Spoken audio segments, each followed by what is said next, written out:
साल 2019 की बात अगर करें, साल 2019 से पहले लगातार आपको बता दें कि नगर के टीम में बालेंदु झा जो बालाजी के नाम से विख्यात हैं, लगातार वो भाजपा के लिए एक्टिव थे और कहीं ना कहीं नगर के टीम में एक्टिव थे।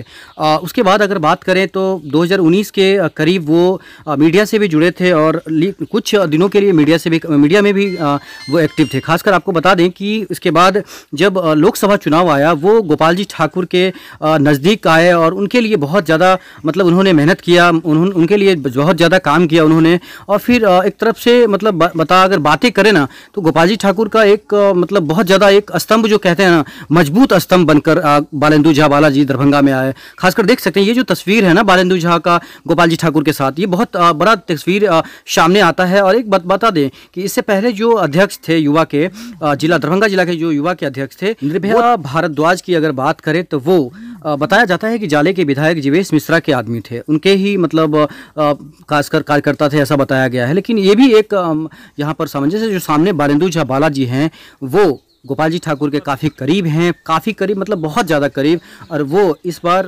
युवा के जिलाध्यक्ष चुने गए हैं। एक बड़ी बात है। और वो अपने आप को कैसे सिद्ध करते हैं, कैसे चुनाव में काम करेंगे, कैसे युवा को लेकर चलते हैं, ये बड़ी बात होगी। देखिए पूरा कवरेज, शेयर और सब्सक्राइब जरूर करिएगा। खुद बालेंदु झा से सुनते हैं कि वो इस मैटर में क्या कर रहे हैं। पहले तो मैं इस अहम जिम्मेदारी देने के लिए युवा मोर्चा के प्रदेश अध्यक्ष श्री दुर्गेश सिंह भैया के साथ पूरे बिहार को संगठन को मजबूती प्रदान करने वाले संगठन महामंत्री श्री नागेंद्र जी, जिला अध्यक्ष श्री जीवछ सहनी जी के साथ अपने माननीय सांसद श्री गोपाल जी ठाकुर और मधुबनी के सांसद अशोक यादव जी को बहुत बहुत धन्यवाद देना चाहूँगा कि मेरे जैसे एक सामान्य कार्यकर्ता को उन्होंने यह अवसर प्रदान किया है। साथ ही मेरा सबसे पहला प्रयास होगा और लक्ष्य होगा कि मैं दरभंगा के सभी बूथों तक यूथ की एक सशक्त टीम तैयार कर पाऊँ, जिसके दम पर हम लोग आगामी विधानसभा चुनाव में 10 के 10 विधानसभा सीटों पर विजय पताका यह अवसर प्रदान किया है। साथ ही मेरा सबसे पहला प्रयास होगा और लक्ष्य होगा कि मैं दरभंगा के सभी बूथों तक यूथ की एक सशक्त टीम तैयार कर पाऊँ, जिसके दम पर हम लोग आगामी विधानसभा चुनाव में 10 के 10 विधानसभा सीटों पर विजय पताका लहरा सकें। पिछले चुनाव की परिधि कुछ अलग थी।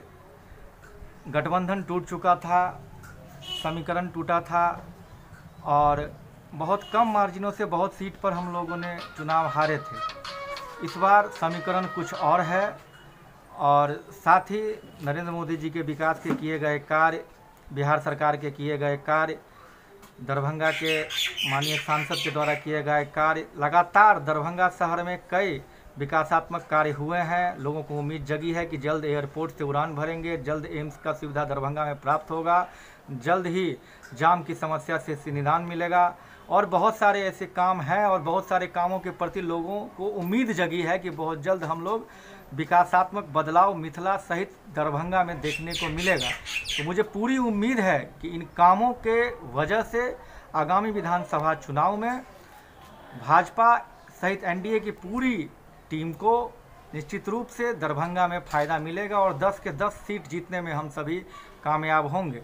साथ ही मैं अपने युवा साथियों से एक आह्वान करना चाहूँगा कि अभी कोरोना महामारी के इस वैश्विक आपदा में आप सभी कल से लगातार फ़ोन के माध्यम से, सोशल मीडिया के माध्यम से मुझे शुभकामनाएं दे रहे हैं और मुझे सम्मानित करने के लिए समय मांग रहे हैं।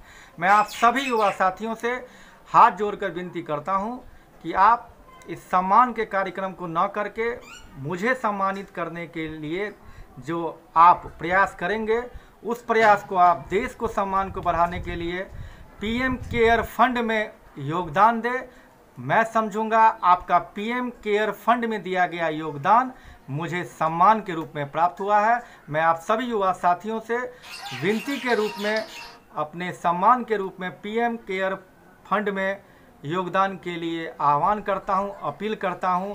और आप अगर मुझे सम्मानित करना चाहते हैं तो आप पीएम केयर फंड में अपना योगदान दो। विश्व को कि इस आपदा में अभी भारत को आर्थिक रूप से मजबूत करने के लिए बहुत ज़रूरत है प्रधानमंत्री के हाथों को मजबूत करना।